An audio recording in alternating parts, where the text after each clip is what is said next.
જય માતાજી મિત્રો, આપણે નીકળી ગયા છીએ જામકંડોળા જવા માટે કોમ્પ્યુટરનું સીપીયુ રિપેર કરવા માટે. તો હાલો આપણે જઈએ જામકંડોળા. રસ્તો ખરાબ છે, ગાડી ધીમે આંકવી પડે ને અમે પહોંચી ગયા છીએ વૈભવ ઇન્ફોકમમાં, જ્યાં કોમ્પ્યુટરના સ્પેર પાર્ટ ને બધી વસ્તુ મળી જાય છે અને તાત્કાલિક રિપેર કરી આપે છે. તો આ ભાઈની દુકાન બસ સ્ટેશનની સામે આ મહાવીરભાઈ પોતે, જેને કોમ્પ્યુટરનું સીપીયુ રિપેર કરવાનું છે એ પોતે. અને આ ભાઈએ સીપીયુ ખોલી નાખ્યું છે રિપેર કરવા માટે. હવે ચેક કરે છે અને વોરંટી દીધી છે 1 મહિનાની. 900 રૂપિયાનો દામ આપ્યો અમને. પાછા માંડ્યા છે ફિટિંગ કરવા માટે. ફિટિંગ થઈ જાય એટલે લઈને હાલતા.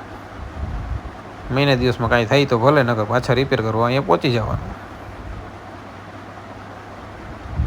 ન થાય તો એ ભાઈને ગોબા ઉપાડ લેવાના. ફિટિંગ થઈ ગયું છે હવે. અને અમે પોતે દુકાનમાં બેઠા બેઠા કીધું વિડીયો બનાવી લઈએ. અમે આવી ગયા ગાંઠિયા ખાવા માટે. મહાવીરભાઈ કે ગાંઠિયા ખવડાવી દઈએ. ભાઈને ફોન આવી ગયો લાગે. ગાંઠિયામાં થોડીક ટ્રાફિક છે તો અમને કે બહાર ઊભા રહ્યો, 5 મિનિટ લાગશે. અમે બે ગયા ગાંઠિયા ખાવા. વારો આવી ગયો અમારો. મહાવીરભાઈને ડામ આવી ગયા છે. પૈસાનું બિલ એની ઉપર હતું. અમે નીકળી ગયા છીએ પાછા ઘરે જવા માટે.